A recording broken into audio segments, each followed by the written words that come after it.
Can I just pray just before I get going? Father, I just really pray for this time as I share that you would be with me, that you would guide me, and that you would lead me in all I say. And that, Lord, that you would do something with us. And I mean that, Lord, that you would do something with us all through today, Lord, and as I speak this morning. Just a little bit of a news before we get going. Just to say that Chris Wienand, who many of you know, he has been an apostolic voice to us. He's been part of the KingsGate story from the very beginning. He is coming over on the 26th of October for 2 weeks, and his focus is going to be with us as KingsGate Church. And so he's going to be preaching morning and evening on 2 Sundays. He's going to be wanting to spend time with the leaders.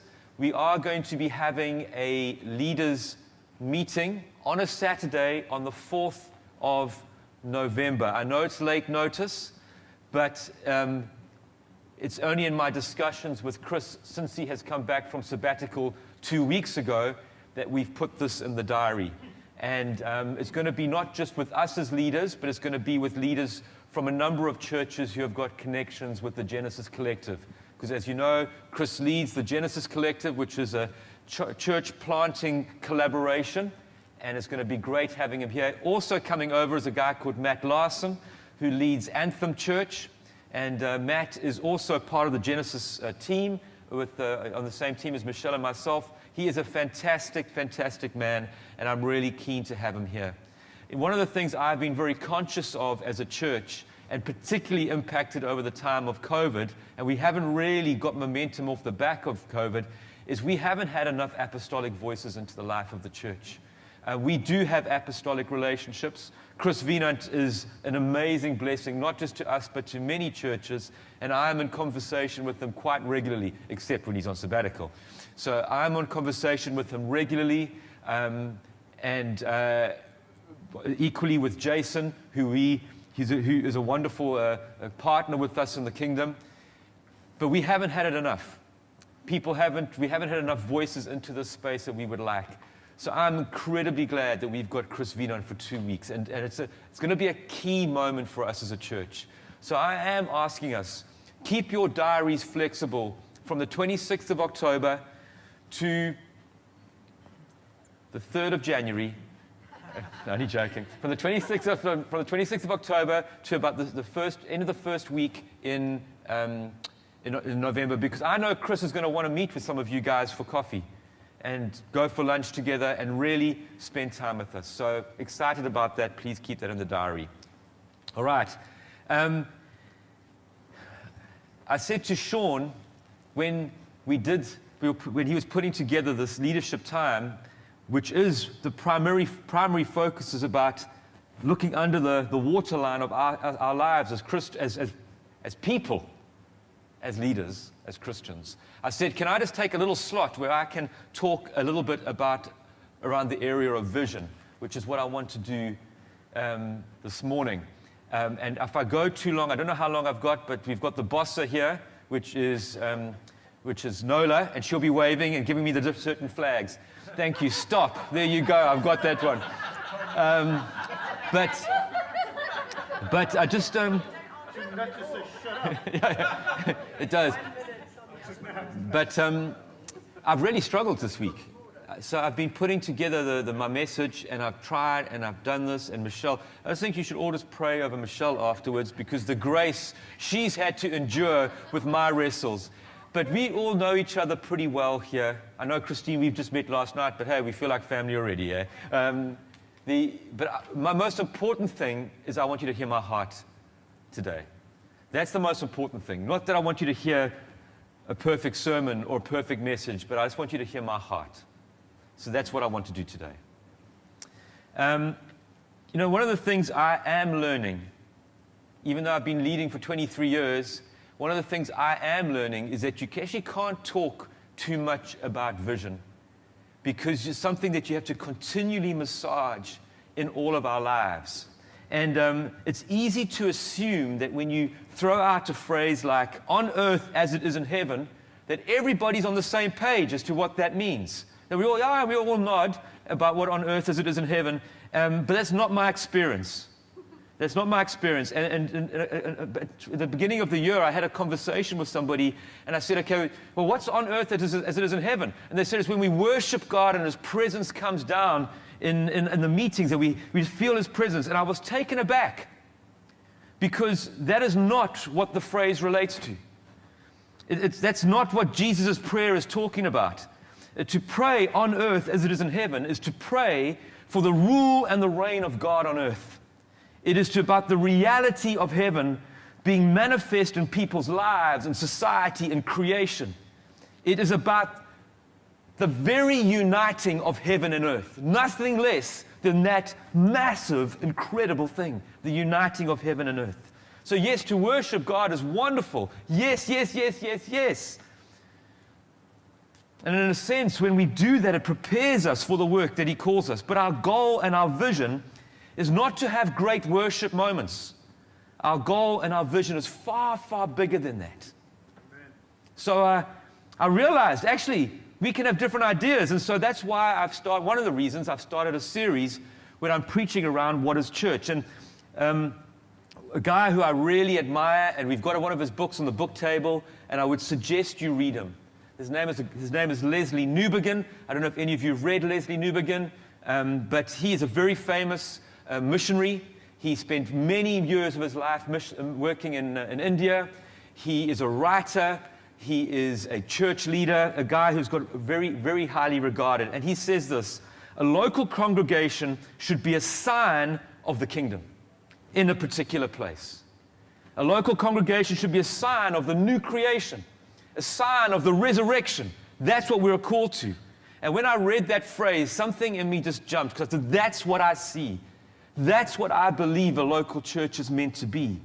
And I believe it is captured in our vision statement, on earth as it is in heaven. I think that's what on earth as it is in heaven captures. And it's for this reason that I've actually, this series, which I'm getting everybody to listen to, is entitled Church, a signpost to the new creation. But I just want to say, this is not just a vision thing about, this is not just a series we're doing about the vision. This is what KingsGate vision is. No, it's about focusing all our minds onto what is church actually about. Getting us to think about, why do you actually come to church? What is the calling that we have?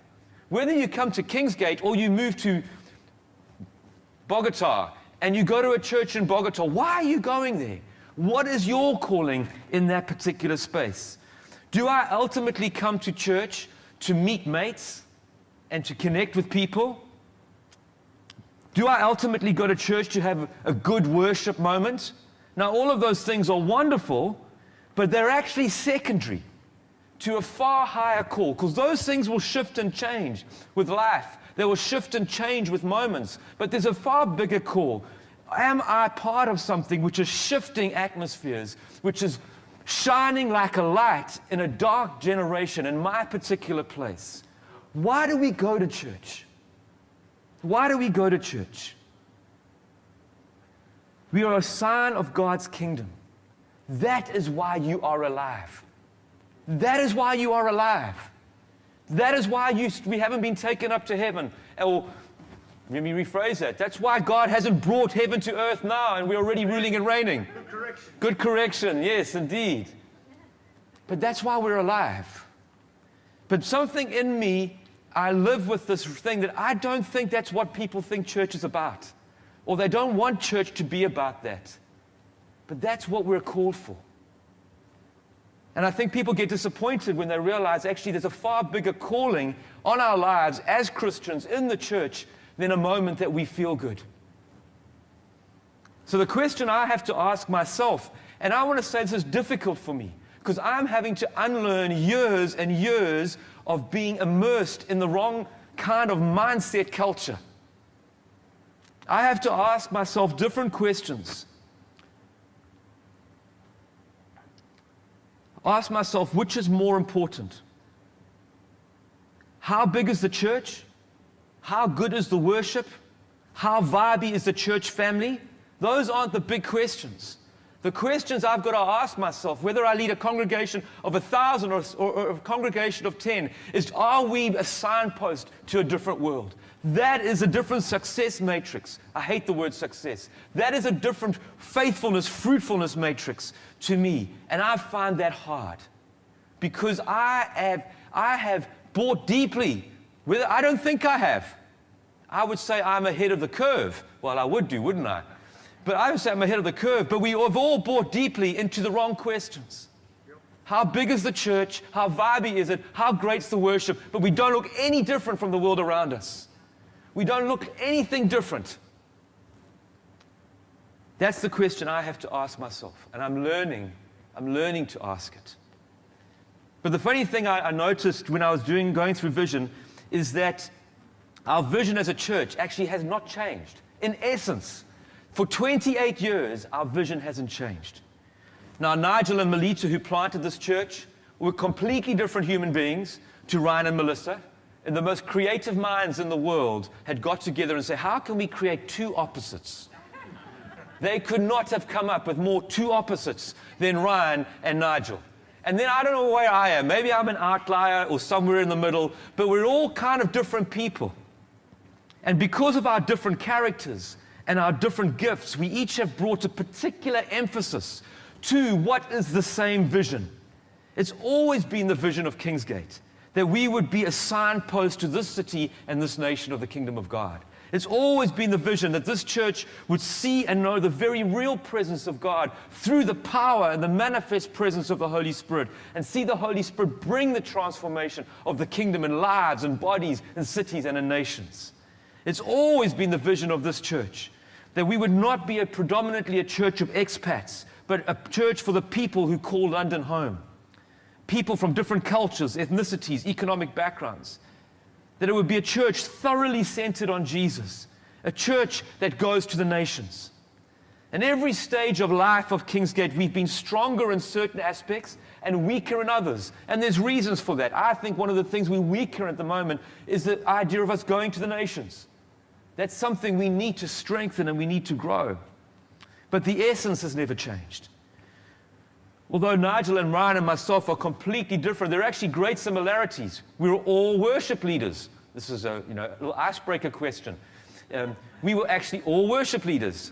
The other thing about it is we were all hugely influenced by kingdom theology. And so that has undergirded a lot of our thinking. And so the phrase, on earth as it is in heaven, would never be out of place, whether it was under Nigel's tenure as leader, under Ryan, or mine. That phrase would still hold water and still reflect the direction and the passion of the church. So the vision hasn't changed, but the feeling has. And the feel of the church has changed. And a couple of weeks ago, I used this analogy in one of my sermons. And I'm going to use it again because it sticks with the wonderful nautical theme that Sean has introduced into this time. But it also, for me, captures so powerfully the picture of church life. I was having lunch with Steve Smallwood. And I love things, but one of the great things about being a pastor is you find things out about people you didn't know. And I didn't know that Steve had sailed the Atlantic. Who would have guessed? Steve, Atlantic, where he did with his folks, got on this yacht, and him and his folks sailed. And what he told me is that each different part of this journey was different. The first part, when they were sailing to the Canary Islands, he said he was trying to get into the rhythm of yacht life, 12 hours on, 12 hours sleeping, That was tough. And then there were so many boats and other ships in the shipping lane and where they were, and it was like intense. And by the time he got to the Canary Islands, he said, "That's it, I'm out of here." He said, "I'm not going any further." And then eventually his folks spoke and talked him down. And then And then he got back on the yacht and off they went. And he said there were moments when they were absolutely becalmed. So they're going across and there's nothing for 6 days, no wind. Eventually the dad said, "Let's just put the flipping engine on. Just do something. We've got to try and get going, even as we're hobbling across the ocean." So he puts on the engine. And there were moments where they were through rainstorms. And then there were moments where the wind was in their sails and they were flying beautifully and it was all easy. You see, the direction had never changed. The destination and the calling, if you like, of that yacht had never changed. They were going to the Caribbean. Although I did laugh at Steve the other day. He said when they finally got there and they looked and they actually saw it was the Caribbean and not like Iceland. They were like, yay, we're on the right track. Yeah, we made it. Yeah, that's not Iceland. It is the Caribbean. Yay. But anyway, so they go. But the destination never changed. But the feeling of the trip changed all the time. At different places and different stages. And that's exactly what happens to churches. A couple of weeks ago, it was Glenridge, the church out of which this church was planted. It was their 40th birthday. Glenridge is an incredible church. 84 churches have been planted out of Glenridge. Over 100 churches around the world are being led by people who went to Glenridge Church. It starts off with all these Jesus hippies. All these Jesus hippies, and it's kind of like, you can't look for kaftans and tie-dye. And then what happens is it becomes like a real studenty place with a lot of arty people, and they're planting churches everywhere. And then Rory Dyer, who's got an incredible leadership gift, takes over the church. And the church jumps from about 800 to about 2,500. And all the who's who of the church, of the Christian kind of world in Durban are now going to Glenridge. It feels different. It looks different. They buy they get a long-term lease on a lovely venue in the middle of Durban. But they go through difficulties. And then by the time Stan and Heather take over the church has dropped to under 1,000. And their venue, which is in the city of Durban, is now in a really different vibe, because inner city Durban now has changed substantially from 30 years ago. And their church is completely multicultural compared to what it was.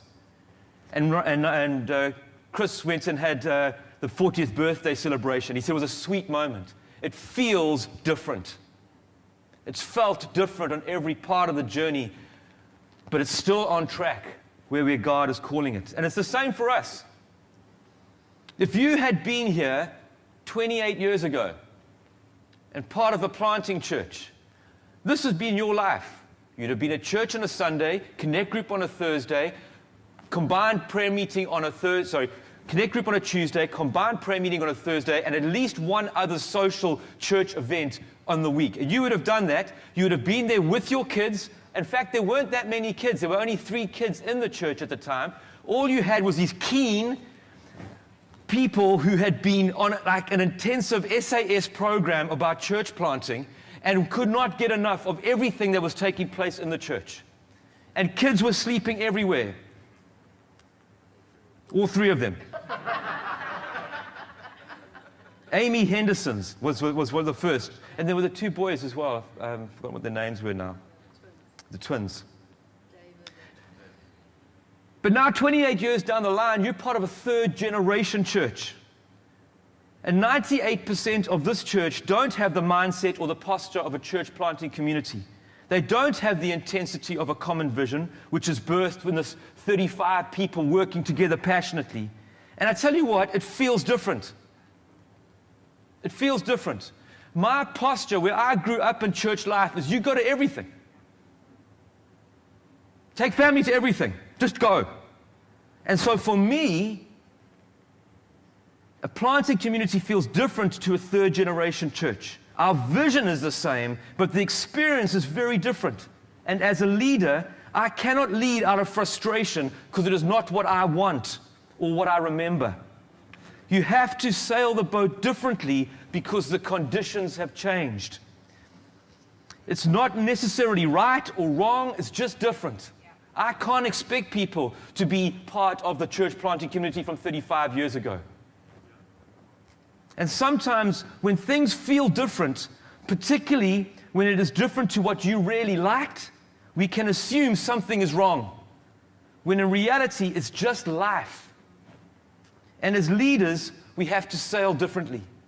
And sometimes what we can do as Christians, because we want to hear from God, we can take our feelings, wrap it up in prophetic language, and say something's wrong. No, it's not wrong, it's just life that we're going through.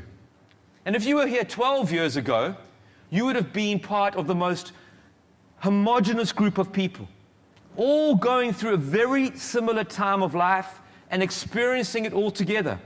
And there were weddings and baby showers and a real sense of connectedness and community because everyone was going through this space. It was a very sweet time. Sarah Bass, her and Clark were on our eldership team for a while. They're now living in Brighton. We went down a couple of weeks ago to spend some time with them. I love that couple. And Sarah was saying to me that that particular time in the life of the church, she has never been in any other church which has had that community moment like that time. It was incredibly sweet. Everybody in a similar time of life going through the same place. And Michelle actually played a video for me the other day.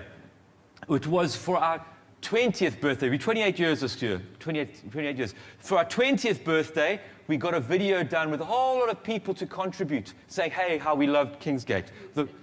Who'd left, yeah. The people who said they didn't like KingsGate, we excluded. But those who said we love KingsGate, we said, no, we'll put you on the video. That's great. We just had to check that first. So, Michelle plays the video, and there's a lady called Hannah Hopkins. I don't know if you remember Hannah. She was a single lady from the States. And there were about 15 other contributions. Every other contribution, I'll tell you what they were. 30-something white South African couple. Every single one of them. But then life happens. Friends relocate because they're never going to stay in the UK anyway, or London. They change jobs. We all get older, and our life circumstances change. People's visas come to an end, and now the church feels different.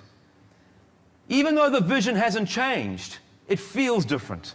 And actually, the fact that we are more diverse, more reflective of the world around us than ever before, we're actually more in line with our vision than we were. It feels different and maybe feels a bit harder. And these changes that we go through as a church are accelerated in our instance as well by the fact that we live in a globalized, transient world where people are moving and changing all the time. You know, I want you to know something, because maybe you don't pick this up, or maybe you do. Maybe it's one thing leaders don't do. We think we hide our emotions and no one can see, but you read us like a book, don't you? Like, you know, Keath, I'm reading. They're not seeing this. No, they are, Keath. When people come to me and they say, no, they're having to relocate it because, so David Escudino, they're having to move to Newcastle. Every time it cuts me. Every time. You know, we've been here and people say, oh, it's hard losing people. I've been losing people for 28 years of people going. And you build a friendship, and you still have those friendships because of the kingdom, but you lose them. And I was on a Zoom call with John Tyson. It sounds impressive, like it was me and John. He Zoomed me. And I said, okay, John, I've got a slot. No. I was on a Zoom call with a couple of people and John Tyson, who leads a big church, and he's a writer in the States. And someone said to him, how do you cope in New York, being in a transient city? And I loved his response. I could have cried and hugged him through Zoom. I don't think I sent him a little emoji. But I said to him, he said, I don't cope. He said, I don't. He said, he said, what happens is, he says, you know, when the people, you know, you're investing and you see their future story with you and they leave. He said, I go into the middle of Times Square in New York and I just stay there and I stand there and I say, but Lord, I'm still here. I'm still here. The church is still here. It's a challenge of a global city.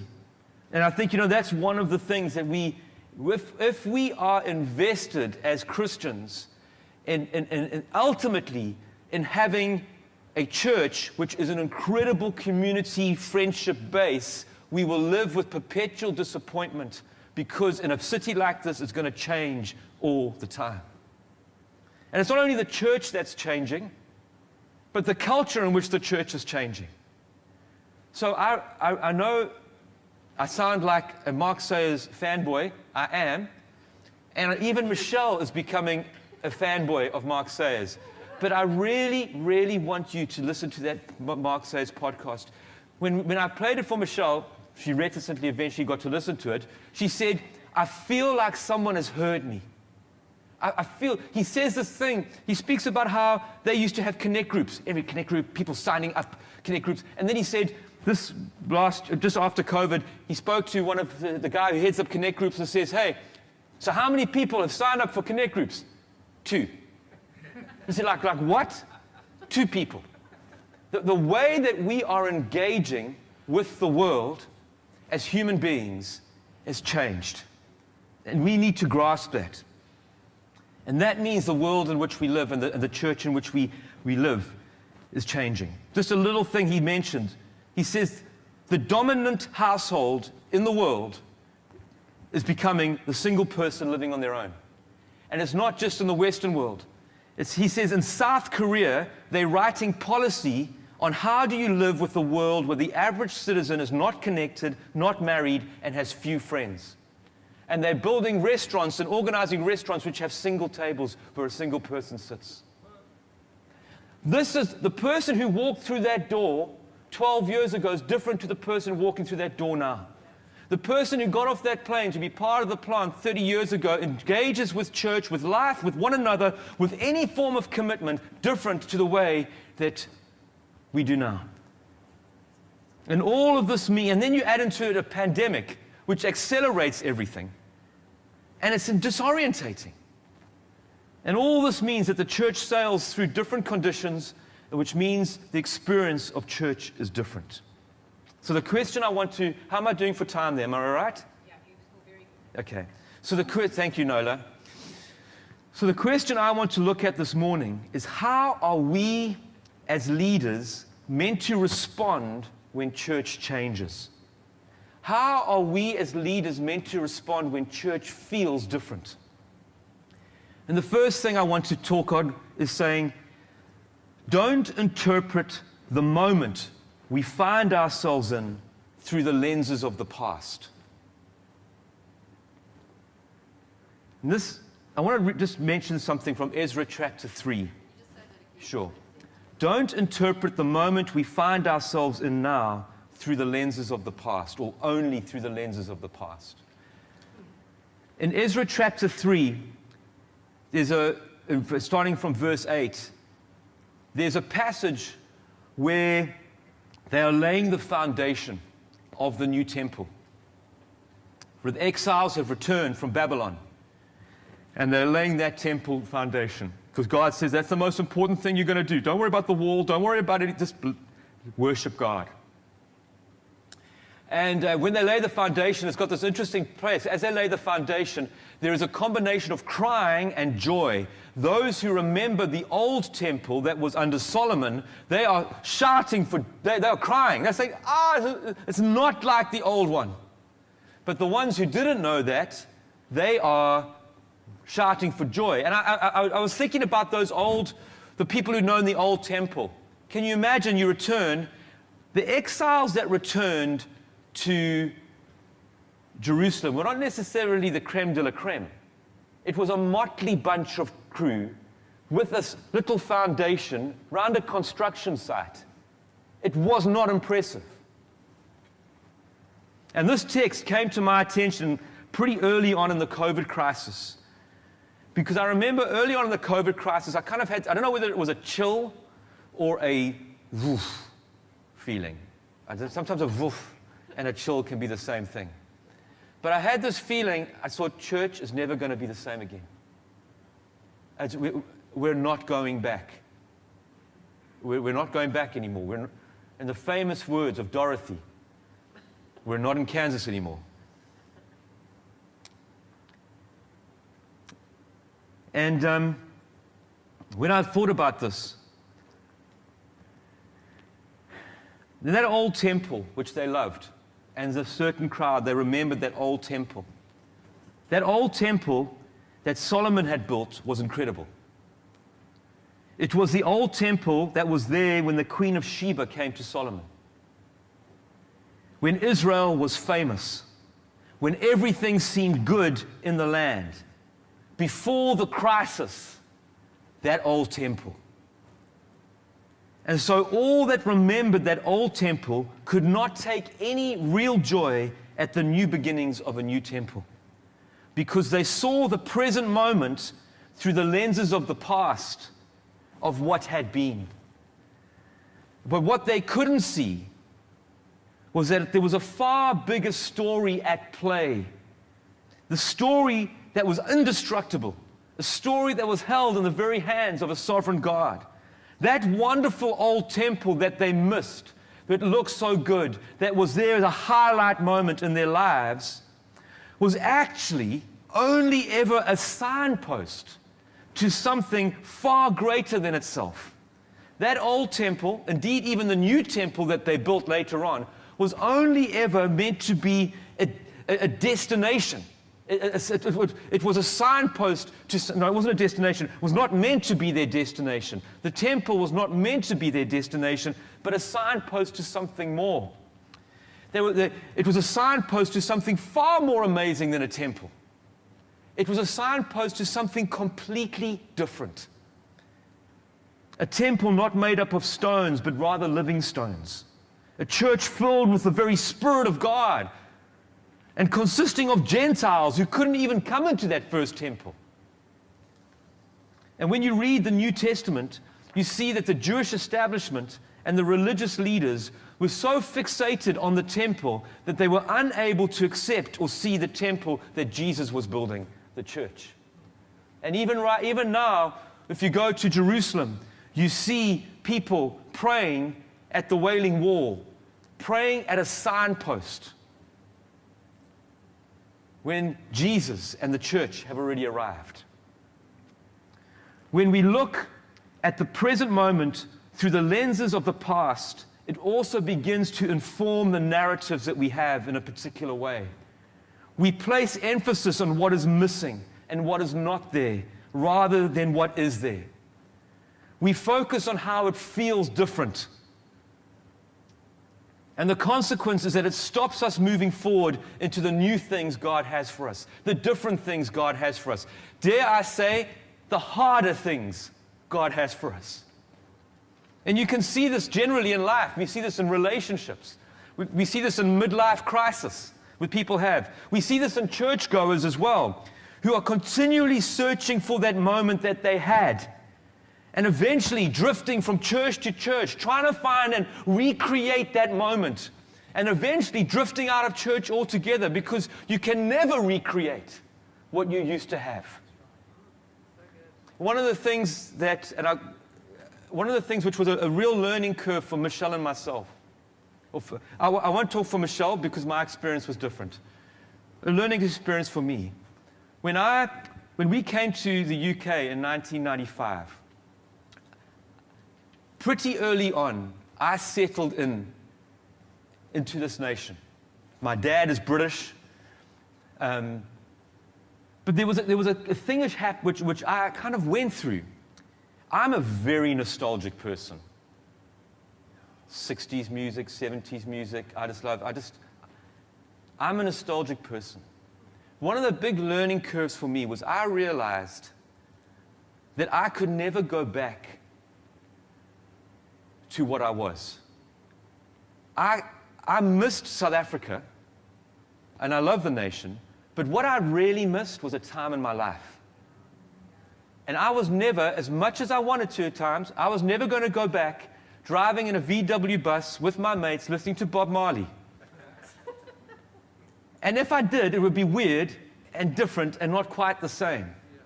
And once I settled in my mind that I was not going to be able to go back to a time in my life, it made it far easier for me to embrace the moment where I was now, to lay hold of where God had placed me. And that enabled me to actually get fruitfulness and joy and life out of the place where I was and this nation. Excellent point. Very good. Our past experiences are not our destination. Good. Those great moments when the wind is at our back, the sails are full. We've got a worship team of 35. 29 people queuing up to do sound desk. Kidsmen every week and during the week. those are beautiful moments. But you know, those are still just parts of the journey. And there is something, even though it's harder for us to imagine, there is still something greater ahead. Hallelujah. There is still something more wonderful ahead. I was chatting to Keith, and we were just reflecting on the life of Apostle Paul, not Paul Harper. And we were reflecting on the life of the Apostle Paul as he sat in a cell, ready to be killed, having put in all the work, talking about that person's rejected the gospel, that person's rejected the gospel. He wouldn't know, but I think he would have, in his spirit, he would have known that there was something, he would have. It felt different. It felt not so cool at that moment, but that wasn't his destination. That wasn't the destination of what he'd been building. There was a far greater thing that was to come. And you know what, guys? It's important for us to be able to grieve. You know, I think one of the things I did wrong when we multiplied our different communities is I don't think I gave people, because I maybe am more comfortable with change, I don't think I gave people the opportunity to grieve that church was changing. And it's valid to grieve. But it's also hugely important to be able to rejoice as well, and to be able to rejoice in the new. And one of my appeals to you guys is actively look, and I think there are many reasons, but actively look for reasons to rejoice right here, right now. Amen. The other point is, so my first point in this regard was saying, don't interpret the moment we find ourselves in through the lenses of the past. My second point is, keep your eyes on the destination.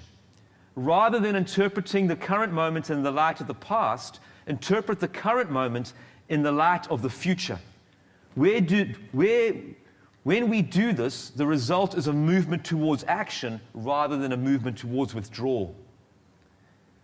And it's for this reason, it's one of these reasons, guys, why I'm doing a series on vision. It's because I'm trying to lift our eyes to say, that's where we're going. Look beyond what it feels like. Look beyond what it is. We can't get stuck in the moment. We've got to enjoy the moment. We can't be stuck in the moment, interpreting it through the past. We've got to look and say, God, where are you taking us? And this is not just about church. It's about you and about me as well.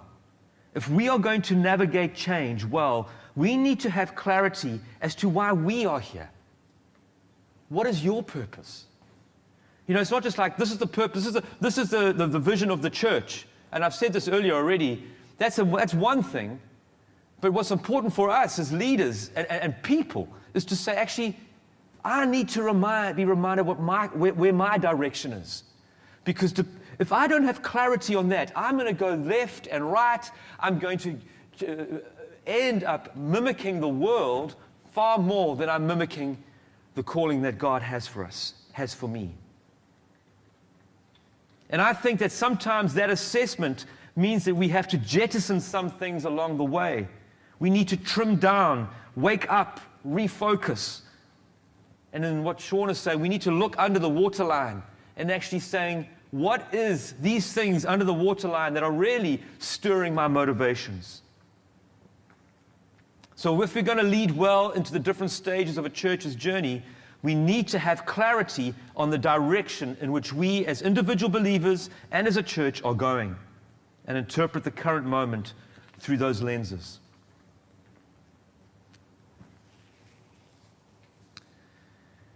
The third thing we need to do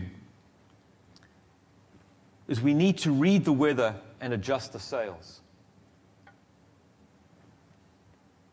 That's what leaders need to do. We need to read the weather. What is spiritually taking place? What is culturally taking place at this moment?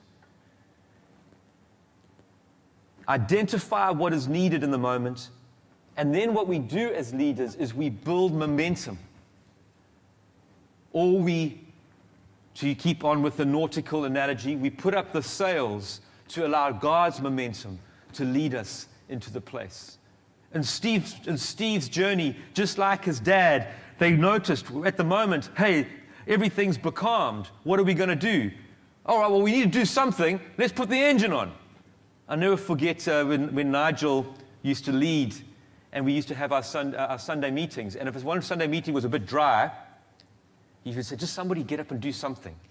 Just shout praise, read a psalm, just get something happening. Like, just put that engine on. And even if we're chugging along, eventually the wind will pick up and we will go. And in some ways, what we as leaders need to do is we are the ones who identify where we are, understand the times, and then adjust the sails for what needs to take place. And we have a great example of that right here in the church. And that is in the area of prayer. There is an argument to say that prayer is the most important thing a church does. And historically, this was an incredible strength for us as a church. I mean, it was a great strength. And but that's just not the case anymore.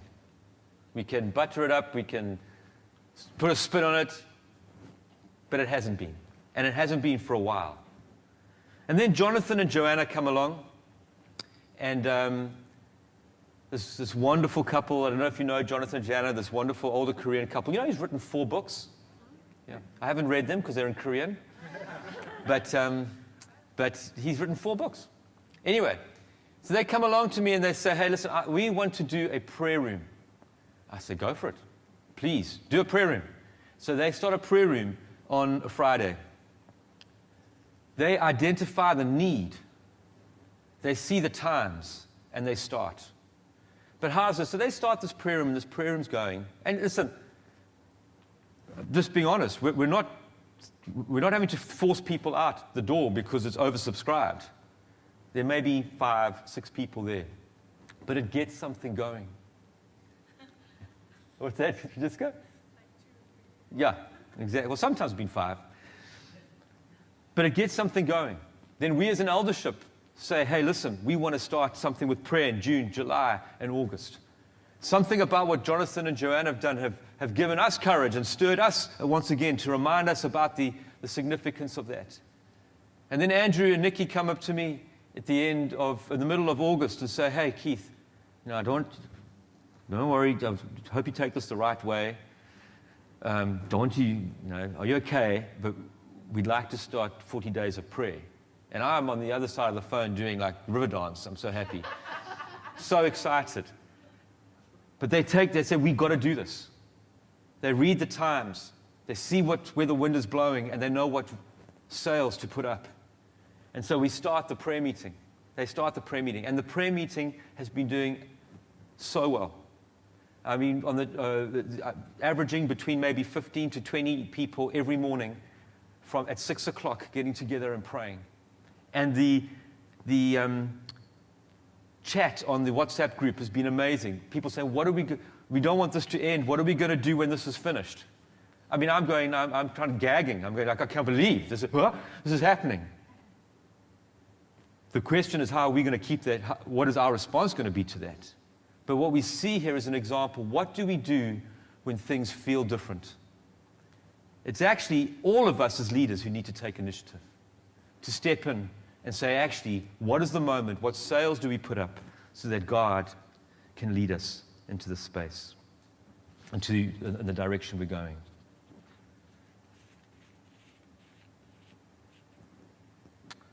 How am I doing there, Nola? 10 minutes. Good. That's okay. Just trying to test me, Nola. So I'm finishing now anyway. So church feels different, guys. And I want you to know something. No one knows that more than me. No one knows that more than Michelle and myself. 28 years. Gone through every single stage of that. And if I'm also just being very honest, on the couch with Keith, I have felt some of the speed of the change very disorientating.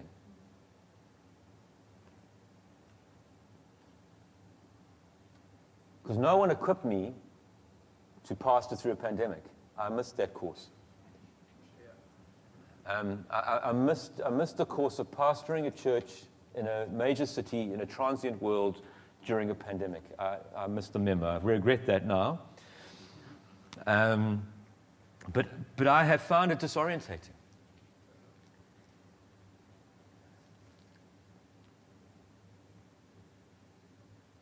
And there's moments I grieve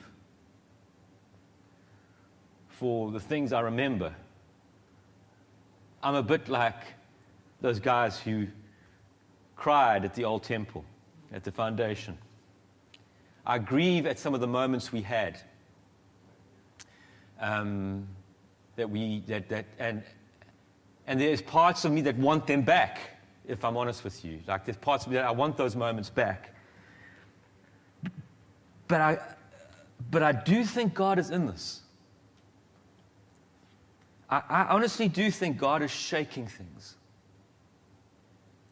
And in Hebrews 12, he speaks about, I know Paul has shared this text a number of times, but he says he's going to shake things. And as part of that is shaking the church of the things that are made, so that all that remains is the kingdom. And when I read that, I think it's God is shaking free the things that are man-made.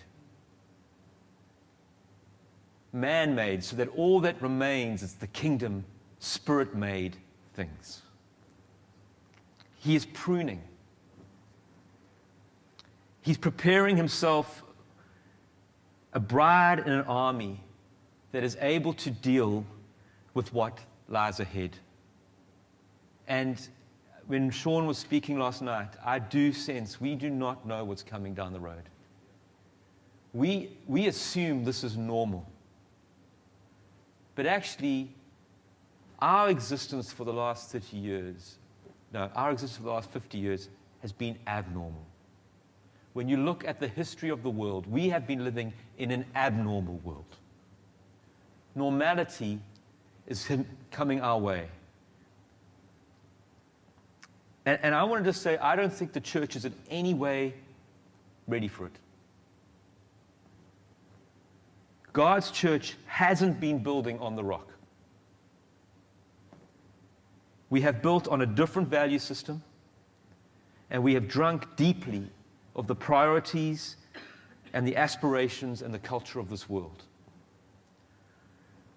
The scary thing is that we are the culture that Mark Sayers is talking about in the podcast. We are not immune and up separate. We are infected with this. And when you are in that moment of being broken free, you feel grief.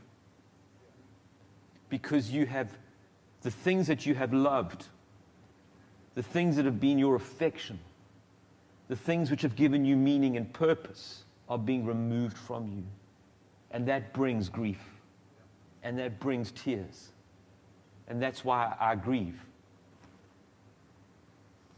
In our prayer meeting the other day, I will come to an end, Bossa. I come into in one of our prayer meetings the other day, Shirley brought a word from the story of Gideon.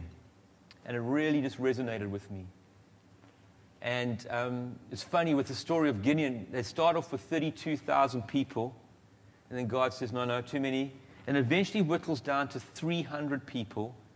So it starts off with 32,000 people with swords. And it finishes off with 300 people with ceramics, trumpets, and torches.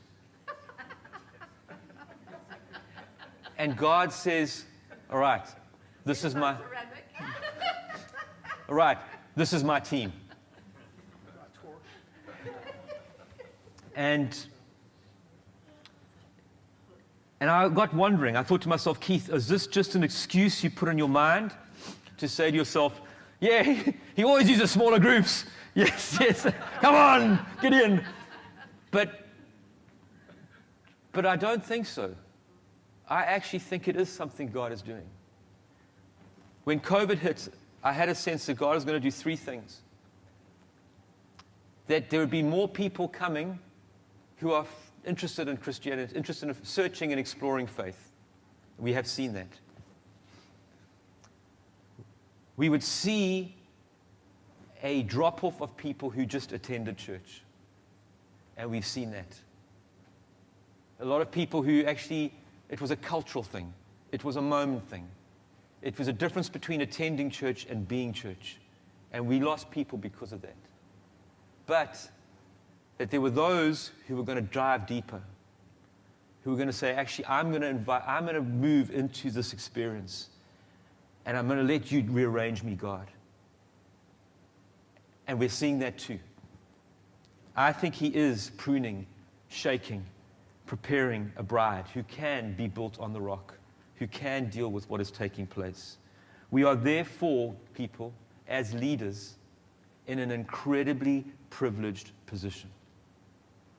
We are in an incredibly privileged position, even though it doesn't always feel like it. Will we take the initiative? Will we read the wind, remember our calling, and not live in the past? That's just what I wanted to share with you this morning.